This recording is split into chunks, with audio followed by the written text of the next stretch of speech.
aborting more than 1 of every 4 pregnancies, creating human clones, eliminating our elderly with euthanasia. Is this how we should deal with human life? Find out how you can make a difference in changing our culture in this edition of Life Matters. Brian Johnston is the Western Director of the National Right to Life Committee. He has served in many capacities while advocating for innocent lives, as California Commissioner on Aging, as Chairman of the California Pro-Life Council, on the board of the National Legal Center for the Medically Dependent and Disabled. And now here's our host, Brian Johnston. Welcome back to Life Matters. We're your program on life, culture, and the battle of ideas. Now, when we talk about life, we're talking about the significance of each and every life. And we're talking about the culture that has emanated from that idea. That idea has been around for centuries, but it was finally expressed in word and deed in 1776 with the founding of the American nation. It's the premise on which our government is built, that each individual has been endowed by their Creator with certain inalienable rights, that the government did not give you your right to exist. Very important premise.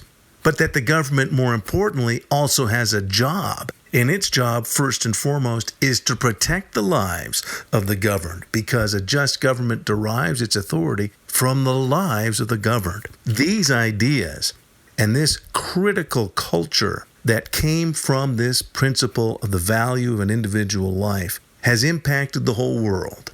And there's no doubt about that. This is an idea that is now under attack because even Americans don't understand these ideas. So the battle of ideas really gets down to the battle for this idea if we're going to hold to that self-evident truth that's been the foundation of what America is. And we want to equip you in that battle. So if you have any questions, maybe there's topics that have occurred to you that you'd like to see discussed, let us know. This is your program. It's about the significance of your life, too. Let us know if you have ideas. You can send us letters by snail mail. We've gotten them. You can send them to Life Matters, P.O. Box 935, Sacramento, California, 95822. It's Life Matters, P.O. Box 935, Sacramento, California, 95822. Or you can call our 800 number anywhere in the nation, 800-924-2490. You can also go online to lifematters.life or to our sponsoring organization, the California Pro-Life Council. You know, we're heard on 7 stations throughout California, Saturdays at 1. Tell us where you listen in if you're listening on radio. Many people listen to us throughout the world on podcast. Let us know if that's where you hear us. And if you'd like to support us, well, we'd appreciate it. You can be a lifeguard. You can be partners with Life Matters and make a difference in this very important battle of ideas. We're talking to Olivia Gans Turner, who is Director of American Victims of Abortion and spokeswoman for the National Right to Life Committee. And Olivia, you've got some great insights on why sometimes people are reluctant to get involved and speak about the life issues. Maybe you can bring up some of those hurdles and how people can overcome those hurdles. Oh, Brian, I'm so glad to be with you on the show, because the truth is that what I've learned in speaking in all 50 states, 17 countries abroad, and television and radio, newspaper interviews, is that shockingly, although most pro-lifers wouldn't believe this, or most people wouldn't believe it, in fact, there really are no new questions. That there is an appropriate way to respond to virtually any argument or any question or any challenge that you might get. And I know people are afraid that, gee, what if I'm doing this somewhere, if I'm giving a church presentation or a school presentation, and something comes up that I don't know how to answer? I'd be floored.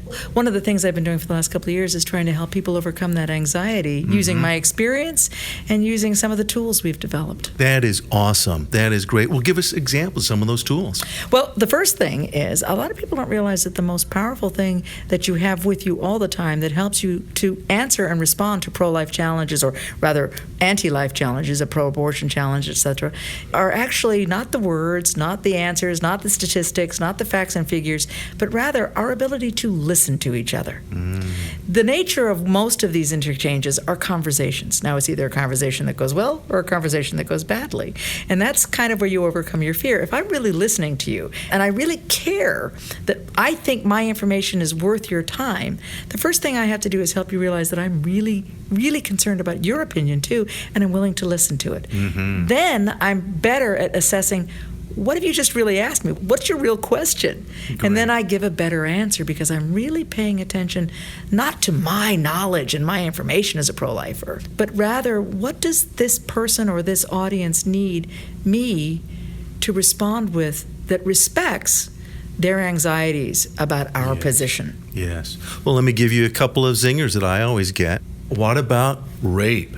Well, see, one of the things that we presented in the workshop that we did at the convention this year, Brian, sort of hits on that. There are really only 5 different arguments, 5 different categories. And one of them is what we call the hard cases. And under that, rape would fall. Life of the mother, severe fetal disability, those are what we call the hard cases.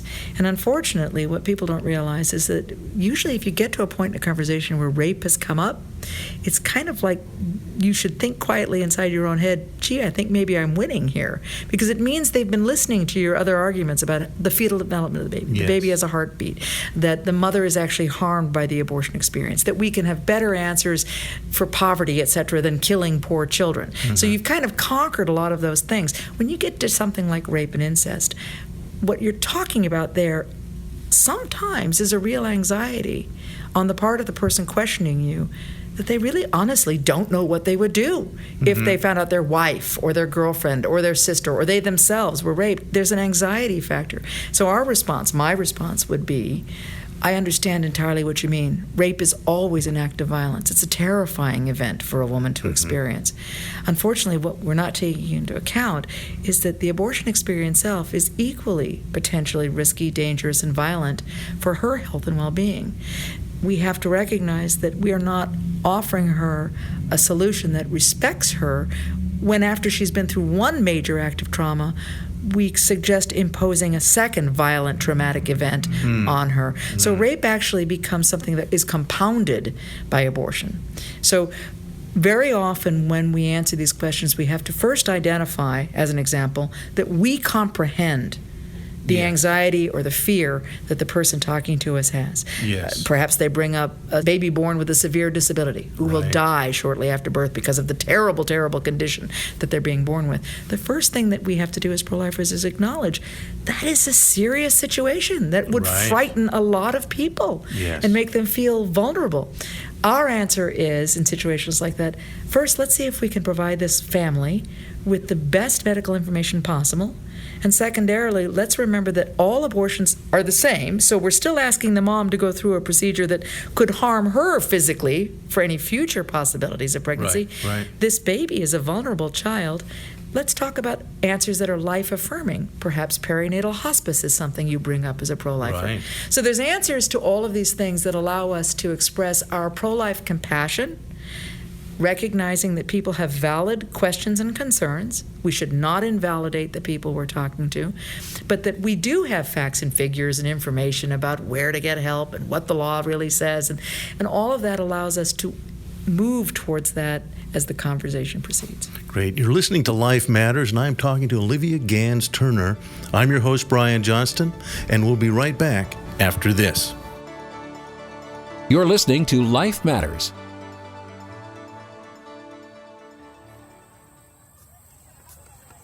Well, hi. I just wanted to thank you for joining me. You know, I have good friends, children, young adults, and adults that have Down syndrome. And they are so loved. Their parents love them so much because they're the happiest people you'd ever want to know. I really love them. I'm going to tell you something, though, that's rather frightening. The government of France has now prohibited showing positive images of Down syndrome children and letting parents know how lovable they are. That's an actual law in France. Here in the U.S., 80-some-odd% of Down syndrome kids are killed by abortion before they're born. In France, it's 96%. So we're not a whole lot better. If you'd like to help out, you can go to the National Down Syndrome Society, ndss.org, to help out. That's ndss.org. We really are in a battle of ideas, and lives really are at stake. And now back to more Life Matters with Brian Johnston. Well, welcome back to Life Matters, your program on life, on culture, and the very real battle of ideas. And it's not a hyperbole. It's not over the top to explain to you that lives are at stake in this battle of ideas. You have to conquer in the battle of ideas or lives will be lost. Sometimes the lives of your own family members, maybe even your own life, because the medical profession has changed and medical practice has changed. If you think about it, that's what an abortion is. You know, if a plumber does an abortion, he's going to go to prison. If a ballerina does an abortion, she'll go to prison. Doctors are licensed to kill now. This is serious, and now it's not just babies. It's the elderly. It's the medically dependent. Those of you who have listened to Life Matters, you know about that. We've talked about that. We're equipping you for that battle. Olivia Gans Turner has been the director of American Victims of Abortion, and she's a spokeswoman for the National Right to Life Committee. We're talking at the National Right to Life Convention. We actually came into a room to have this little interview here, and Olivia is just a great friend, has been an excellent advocate for life. Olivia, there's other questions that people have. They're intimidated. We talked about the hard questions. What about rape? What about incest? What about the life of the mother? What are some of the other issues that hold people back from wanting to be a speaker and that it's actually not that difficult to overcome?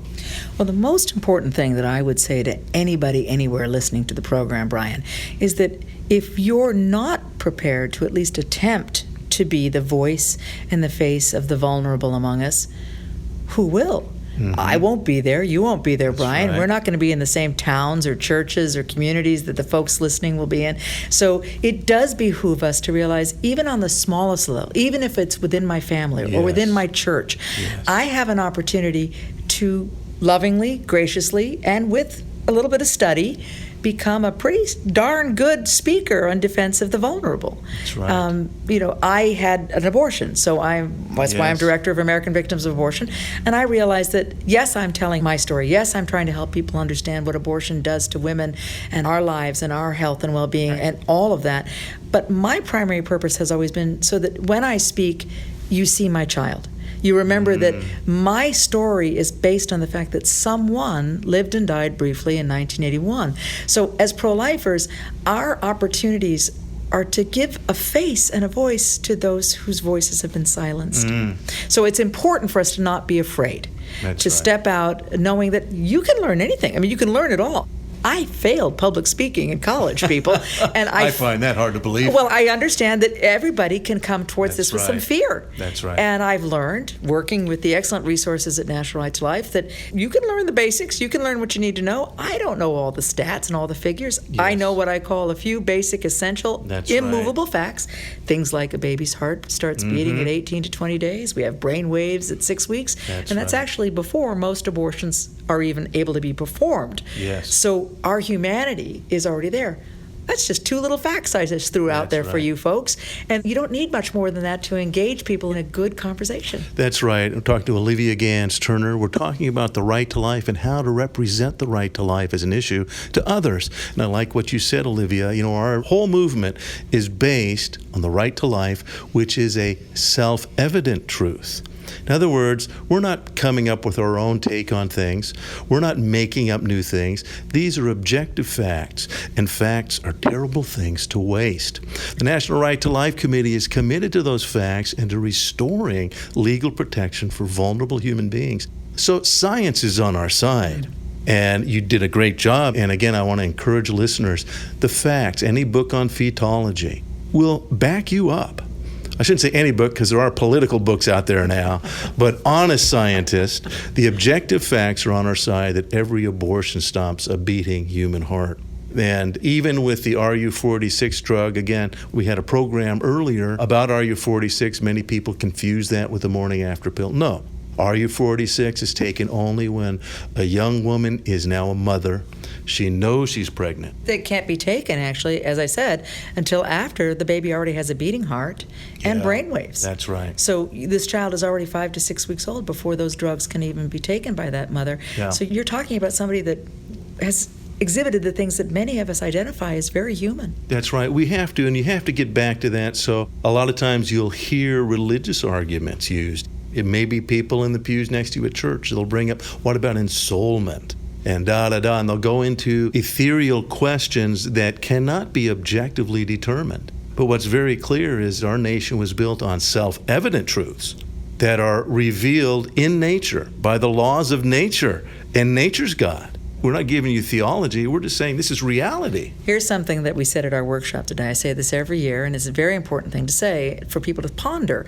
This is the ultimate human rights issue of all time.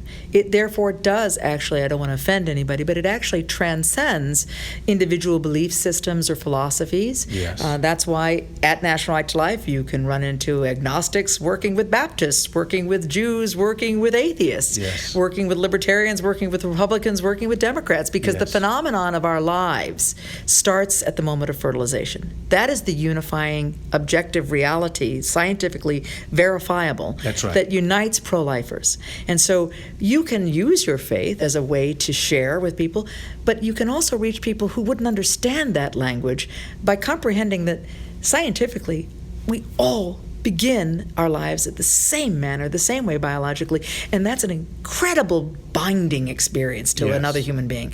To not be afraid to stay where they are. Again, about the listening. Yes. If I insist that you be where I am in the nature of a conversation about pro-life issues, and you just comprehend what I know, and why don't you get it? Mm-hmm. That anger and frustration builds up in us, but rather to say, who are you? That's right. Where are you coming from? I mean, what do you know? What don't you know? Right. You know, how can I help you get where I am? I don't need to be upset with you because you don't have my information. Exactly. I need to care enough about you. That compassion makes you authentic and accessible, and people believe you. They'll believe you then. That's exactly right. We're talking to Olivia Gans Turner. We're talking about the right to life and how you can be an advocate for life right where you are. Mm-hmm. It's not hard. Don't be intimidated. When we come back, Olivia is going to deal with an even deeper issue, and I like how Olivia has framed this. Very often, you're dealing with people's emotions. Mm-hmm. They don't fully understand the facts, so you can equip them with the facts. Once you find out what they are, it's not that difficult, but the emotions are what you really have to recognize. When we come back, Olivia is going to explain how you can disarm people that maybe have shields up. We'll be right back to Life Matters. Life Matters continues after this. Life Matters is sponsored by the California Pro-Life Council, the state affiliate of the National Right to Life Committee. To find out more on how you can help and be involved right where you are, go to californiaprolife.org. That's californiaprolife.org. We'll tell you how you can get involved in your local community, how you can be effective if you want to be a pro-life speaker. We have training programs and open doors of opportunity for you to speak on the life issue. If you'd like to donate your car or a boat, you can do that at californiaprolife.org. Car Easy makes it easy, and you find that on our website. We get the most of any donation program. Car Easy allows us to get the most out of your car. Maybe you're not getting the trade-in value you wanted. Maybe it's just not running the way it used to. Let your car be used for life. Go to californiaprolife.org and find out what you can do to make a difference. californiaprolife.org. Be sure to subscribe to the Life Matters podcast with Brian Johnston. Go to lifematters.life to subscribe. And now back to more Life Matters with Brian Johnston. Welcome back to Life Matters, your program on life, culture, and the battle of ideas. We want to equip you to be effective in that battle. We want to give you the facts, but even more than that, how to really get those facts across. I'm visiting with Olivia Gans Turner. She is the Director of American Victims of Abortion. She's a spokeswoman for the National Right to Life Committee, and we're talking about how to get the message across. Maybe there's people in your family. Maybe you have relatives or friends, and abortion has impacted them, and they have an attitude. What do you do about it? Olivia, how do you confront that? Well, Brian, I mentioned to you earlier, I think one of the things that makes it very hard for all of us to actually get our message out now is that when you have had abortion available in our country since 1973, but even before 1973, with the legalization in New York and California, and of course those of us who had abortions illegally prior to all of that, you have a lot of people walking around who've been through the abortion experience. And I have contended for some time now that it's virtually impossible for any of us to not know someone who might have had an abortion experience. I would agree. A cousin, an uncle, a best friend from college, somebody we've known for years at our workplace or our church.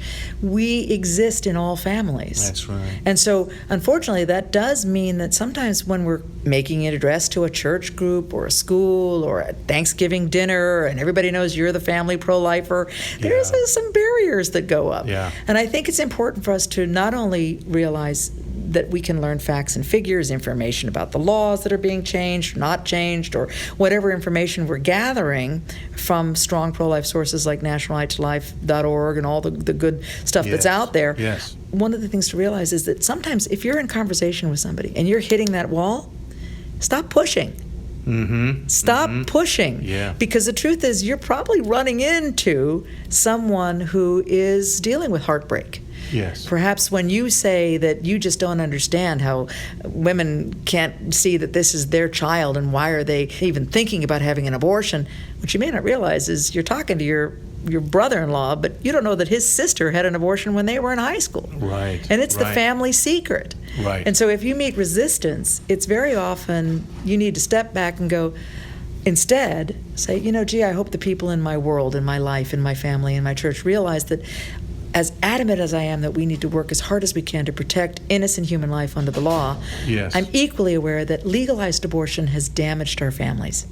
Damaged our communities. It's left injury, it's left concern among family members, it's left secrets. And I just hope the people that I know that I love them first and foremost, or I'm concerned about them first and foremost, and I have no intention of ever condemning where someone's been. Exactly. Even if I want to help them find peace and reconciliation after an abortion experience. That's right. This is not about condemnation. This is not about judgment. This is about recognizing that ours is a society that's been wounded deeply by legalized abortion. Now, would you recommend something I have done? I used to teach high school, and I saw students, young students, I know had just had an abortion, weeping in the back of the class. Yeah. And of course, very often at that age, it's often the boyfriend that pushes her into it, and and he wants off the hook, and yet she's left with the scar. So I've seen it, and I think it's important. I often bring that up when I speak to high school classes, that, hey, I know the scars. I know friends. These are students that were friends. And so we recognize it does harm women. It's very useful to give that as a preface rather than to wait till the end, to let them know we're on their side. Right. Yeah. Very often, if I'm asked to give a talk, if I've been invited to an event somewhere, I make it very clear that I realize that within this room, I'm not talking about this problem, I'm talking to you, because I know that you may actually be sitting in this room and aware of an event in your family or among your loved ones that troubles you, that you don't know for sure what you would consider doing in this. So it's a sense of connectedness. That's right. Again, if I stand apart from people when I talk, you people, you don't understand, and why aren't you listening? You're actually setting up more barriers. Exactly. And it may make you feel like you're strong and clear, but it's actually making you weaker in that connection. That's and right. it's almost like if we allow ourselves to connect to the possible anxiety that may be present in the room or with the person, you've got a fighting chance of having them be, no, I think this person really cares about me. I may not agree with their pro-life position, but at least they're willing to talk with me. That's right. And that's the beginning of conversion. That's right. And it's so important, and you do such a great job, Olivia. It's important to be a winsome messenger. Very often, it's true, very often you are a, lack of a better word, you're a salesperson. And we don't buy any product, even if we like the product, if the person somehow hits us wrong, we really don't want to go there. We have the most important message that our society has ever addressed. It's very important to relax, be who you are, let people know you're not condemning them. You want to come across like somebody they'd like to go have a cup of coffee with. Exactly. And just get to know a little better. And talk about stuff. This is important stuff. but we want to make sure that they're able to receive it, and we don't want to get in the way of that. And if they are dealing with damage, if you do end up talking to somebody and you don't know their backstory, you may not ever even find out their backstory, but you'll run into a lot of stress. Don't be put off from talking about pro-life issues, because you probably did run into somebody who recently or in the near or is still battling with post-abortion issues. They are still defensive because maybe they were a guy who dragged their girlfriend to get an abortion, or maybe they're a parent who was embarrassed by a teenage child's pregnancy, and what you're doing is you're kind of touching a nerve. So sometimes you just put things out there. It may not be that this conversation is going to go as far as it could, but you've planted seeds. That's right. And so somewhere else down the road it comes up again. So we don't need to be afraid if we run into something, or I'll never do that again. That person didn't listen to a word I said. Right. Smile. That's right. Listen. Use your eyes, connect to the soul in front of you, and make a point of recognizing their life matters to you as much as the babies you're trying to save. Olivia, what's the web address for American victims of abortion? Well, you can find us at National Right to Life through our outreach. So if you go into National Right to Life/outreach, you will find there under the outreach department, AVA, American Victims of Abortion is one of them. There are a few articles there. There's some links to resources and other websites.